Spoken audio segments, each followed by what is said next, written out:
Yo!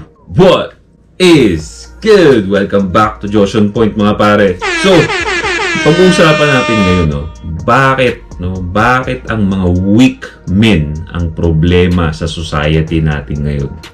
Kung ready ka na, hit mo na yung like button, share mo na rin, and let's go! Bad boy shake ala kill ako 10 toes down. So yun, before tayo mag-start pare, again, perfumes natin, yung tatlong perfumes natin bro, available sa Shopee or sa TikTok shop. Yung bestseller natin na si Deuce bro, may stock na tayo ulit. Okay, so check nyo yan. And also pare, para magbuang bad boy kayo habang nag-workout bro, available na rin, yung muscle tee, bad boy muscle tee natin. Ito yung design sa harap. And sa likod, syempre yung bad boy natin. Okay, so alam nyo na yan pare. Available yan lahat sa Shopee and TikTok shop. Link nasa description. Okay, so ito yung pag-uusapan natin bro. Nakita ko siya sa TikTok. Okay, nakita ko siya sa TikTok. And usually, yung mga ganitong klaseng video ay sa babae tayo mababad trip. Okay, pero merong merong isang tao dun sa video na nagkumuha ng attention ko na mas na bad trip ako sa kanya. Okay? So tara, panoorin natin to. So makikita nyo dito pare, makikita nyo dyan sa unang screen, Bisexual Lasallians Taught on Dating. Okay? De La Salle University. Okay? Isang prestigious, isa sa mga pinaka-top universities sa Pilipinas. So okay, isa to sa mga pinapangarap nating pasukan. Although, syempre, let's be real, medyo mahal ang tuition dito. Okay? So, most likely, inaasahan natin pare, ang isasagot ng mga to, logical, okay, intellectual, may laman, may substance. Okay, kasi galing ka sa prestigious na school Diba? Yan ang ini-expect natin. Diba? Yan ang ini-expect natin. Yung pag-iisip mo, hindi yan kayang isipin ng pangkaraniwan na estudyante lang. Okay? Okay, hindi ako naniniwala doon. Okay, kasi para sa akin, schools are just there to teach you. Wala, kahit anong school pa yan, pare-pareho lang yan. Hindi ako believe sa'yo kahit saan ka pang galing school. Okay, pero since pinag-usapan natin school dito, for sure, maraming tumitingala sa mga school na ganito. So, inaasahan nila, hindi ako kasama kasi ako, for sure, kahit anong school pa yan, kung bobo ka, bobo ka. Okay, Inglesero ka nga lang, pero bobo ka pa rin guys, para sa akin. Pero inaasahan nila, okay, na maganda yung sagot mo. Tignan nga natin kung maganda yung sagot. Filipino guys are... Yes. Okay, now, Filipino women are... Amazing. Amazing. Okay, so umpisa pa lang, Filipino guys are shit, women are amazing. Tignan natin, bakit? Bakit? Wala explanation. We are amazing. Women are amazing. I agree. Diba? No doubt, no doubt. There's no need for an explanation. Kasi us girls, we understand each other. We know how to take care of each other. What our needs. So sabi niya, women understand each other. Okay? They know how to support each other. Okay? So again, dun pa lang, this girl is not using her head. Okay? Hindi na agad logical. Kasi if you're logical, isipin mo muna bago ka sumagot. Di ba? Generalize siya nag-generalize siya. Okay? Women know how to support each other. Talaga lang ba? Okay? Talaga lang ba? You're talking idealistically. Okay? Hindi logical. Kung nasa nasa realidad ka. Okay, nasa realidad ka.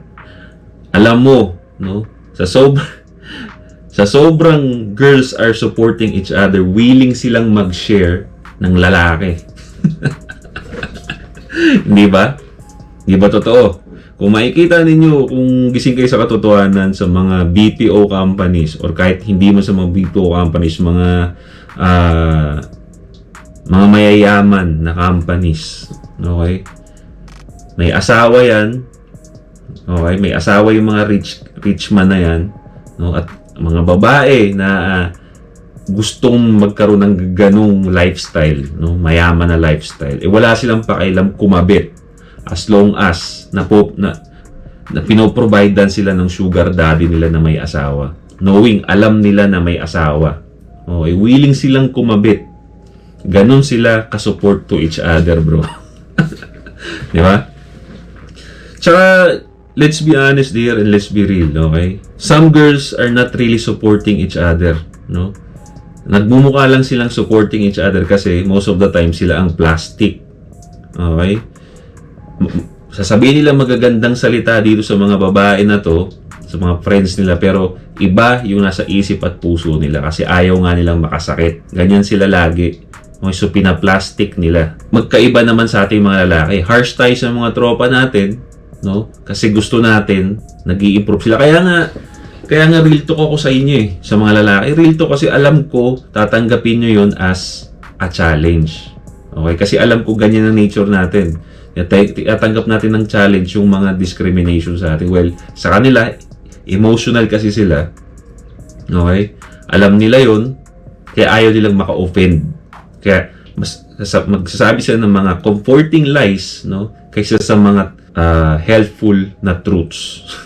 Okay? So, again, BS na agad, kabulshitan na agad yung nanggaling sa bibig ng galing sa prestigious na school. Support each other, talaga lang ba? Okay? And wants are and what not to do. Meanwhile, guys, you have to spoon feed them about everything. Spoon feed them about everything. Kare, sabi niya. Agi, walang basis yung sinasabi na ito. Hindi naman logical kasi, no? Walang basis. Yung sagot ni girl. No. Para sa akin, bro, no? Pag ang isang wag na tayong magkaila dito, that girl is a feminist, no? The way she talks, yung sentence na sinabi niya is a programming of a feminist. Hindi na bago yan. Narinig na natin yan paulit-ulit, no? Bakit ganun? Bakit ganun, boss? Bakit paulit-ulit nilang sinasabi yan? Yan kasi yung na-program sa kanila ng system. Okay, mapapansin mo yan, pagka isang tao programmed ng system, pare-pareho sila ng sinasabi. Diba? Yung sinabi niya na yun, men are shit, women are amazing, that's Twitter personality. Okay, nakuha nila sa Twitter yan. Okay, hindi yan tunay, no? Hindi yan yung tunay niyang personality, pero dahil gusto niyang magmukhang strong, independent BS, kailangan niyang i-adapt yun. Kaya yun at yun ang lagi nilang binabanggit. Pare-pareho sila ng binabanggit, pare. Pero ito ang tandaan ninyo, yung mga ganitong klase ng girls, no? Naniniwala sa men are shit, men are trash. Pero pag yung tropa nila nagka-boyfriend or kinasal, sila yung mga itong mga klaseng ganitong babae, sila yung pinaka-unang-unang nabibiter at naiinggit. Natandaan niyo, bro, kaya hindi ko na siniseryoso yung mga ganyang klase ng babae. Okay? Turn off. At the same time, hiram yung personality sa Twitter. Okay? Mga clown na mga ganyan, hindi na siniseryoso yun. Ang nabad trip ako, pare, ang kumuha ng attention ko, ito. So, ito, no? Ito, pare, ang kumuha ng attention ko. Okay? Ito. Panoorin ninyo mabuti, ha? Walang explanation. You're amazing. Women are amazing. I agree. Diba? No doubt. There's no need for Nakita nyo na? Ulitin natin. Ito ang problema, pare. amazing. I agree. Diba? No doubt. There's no Again, ulitin natin, bro, kasi ito yung pinakamalaking problema, no?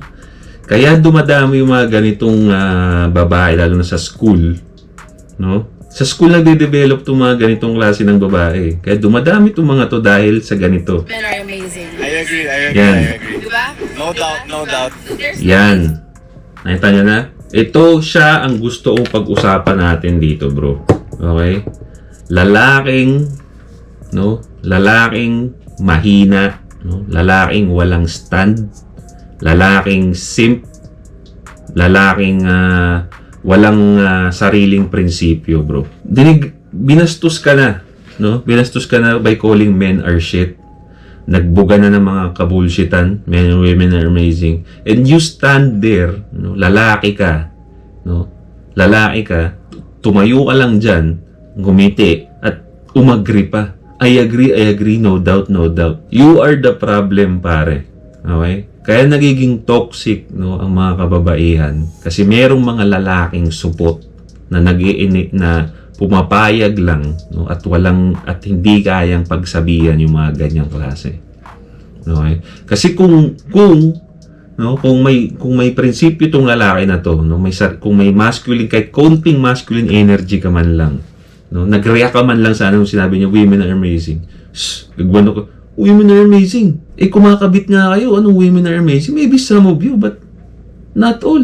Di ba? O, di ba? Pwede niyang sabihin yun. Or mag-react man lang siya, anong women are amazing? Di ba? Kahit pa joke niya lang na ano, no, mapamukha niya lang doon sa babae na yung kabullshit ang sinasabi niya. Okay? Kahit hindi niya na i-debunk yung sinabi ng babae na women are amazing eh. Nag-react na lang sana siya, no, doon sa sinabi na men are shit. Pare, men ka eh. Di ba?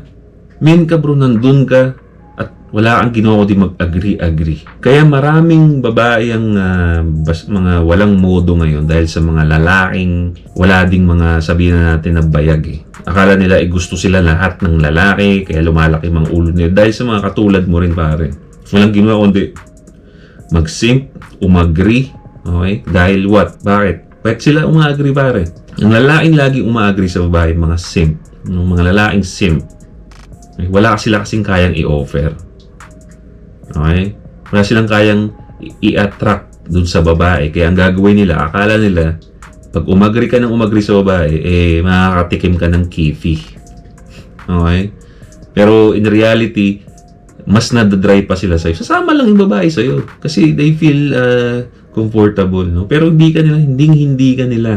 Hindi ka nila papatulan, pare. Kaya lumaganap ang toxic feminism, no? Lalo dito sa Pilipinas. Dahil may mga lalaki na pumapayag eh. No? Hindi lang pumapayag pare, sumasali pa sa cost nila. No? Sa sobrang kasuputan, sa sobrang walang diskarte. Okay? Papayag at sasama lang sila para lang makatikim ng kiwi pare. Ito yung mga klase ng sobrang hihina talaga bro. No? Tsaka hindi lang doon pare. Hindi lang dyan nabubuo yung mga ganyang klase ng babae. Sa relationship din, mag-boyfriend, mag-asawa. Okay? Kaya akala ng babae, kaya niyang magbunga-bungangaan yung mga lalaki, kaya akala nila kaya nila yung mga lalaki. Kasi yung mga relationship nila ay mga supot din. No? Supot, ultimate supot. Okay? Mga nagpapa-under. So anong napuproduce ng under na lalaki? Strong, independent na babae. Diba? Kasalanan talaga nila pare. Lahat yan, it boils down, no? Ayoko sisihin tayo mga lalaki pare, pero this is the truth. Okay? Pag mahina ang bansa mo, bro, mahina ang isang bansa because it composes of weak men. Kaya mahina tayong Pilipinas dahil puro tayo supot dito. Right? Kaya napasok tayo ng feminism dito sa Pilipinas kasi hinayaan natin mga lalaki na makapasok. Yan, kung una pa lang itinatabla na natin yung mga ganyang klase ng babae, hindi na lalaganap yan eh. Okay? Pumayag kasi tayo. At yung iba pa, nakisali. Diba? Issue ngayon ng China. Pag sinugot tayo na sa tingin mo, may makakapalag tayo sa dinami-dami ng kasuputan dito sa Pilipinas. I don't think so. Imbis na kalabanin nyo yung mga ganyang klase ng ideology, agree, no doubt ka pa eh. Diba bro? You're the problem, pare. Now, umagri-agree ka. No? Umagri-agree ka. Nag-no doubt ka. In the long run, pare, ikaw ang tatamaan yan. Okay? Ikaw ang magbo-burden dahil pag lumaganap yung ideology na yan. Okay? Hindi mo mararamdaman yan ngayon. Okay? Hindi nyo mararamdaman yan ngayon. But in the long run, tayo, no? Siyempre, matatalo rin ako niyan dahil kukunti lang tayo. Diba? Tayo ang magsasuffer niyan. So, pag nalaganap yung ideology na yan, bro. Kaya, as much as possible, pag nakakarinig kayo ng mga ganitong klaseng kabullshit ang galit sa babae, kainuman ninyo, sa club, sa classroom ninyo, dahil close nyo naman yung mga yan, kahit pabiro, tablay ninyo. Bigyan ninyo ng logical na, diba? Sabihin nyo, paano mo nasabi? No? Paano mo nasabing, we support each other? Kayo nga lang din nag-aaway. Diba? Sa friendship ninyo. Diba? Sa school pa lang Sino-sino mga nagpa-plastika, sino-sino nag-okra yan. Silang din mga babae, diba? Wala naman tayo pakialam sa kanila. May mga away nila, wala. Nagbabasketball tayo. Sa school pa lang. Tignan nyo sa school. Sino ang madalas hindi naman nag-aaway ang lalaki, babae sa school eh. Di ba? Most of the time, sila nag-aaway, mga babae tayo. Nagbabasketball tayo, susuntukan tayo sa likod. Kaaway natin, lalaki. Di ba? Hindi naman lahat tayo pakialam sa kanila. So, bakit sabihin mo na we support each other? Talaga, kayo lahat, you support each other? Hindi. Di ba? Matuto kayo, pare. Isa rin yan sa mga hindi lang to in debate standpoint. In attracting girls, mas nakaka-attract talaga sa kanila yung binabara sila. Okay? That's real talk. Kaysa doon sa agree, no doubt. Walang hindi sila na-attract dyan. No? Magpustahan pa tayo, pare. Yes, sasabihin nila, I feel safe for him. Yun lang yun. Plastic, yun yung kaplastika nila, pero in reality, hindi. Alright, bro? So, I hope na-push ko yung message ko dito. Kalat nyo to sa mga tropa ninyo, isa nyo sa mga tropa natin dyan para, di ba? Hindi na mapasukan ng western poison tong bansa natin, bro. Alright? So, that's it for me. It's Josh on Point. See you next time. Boom!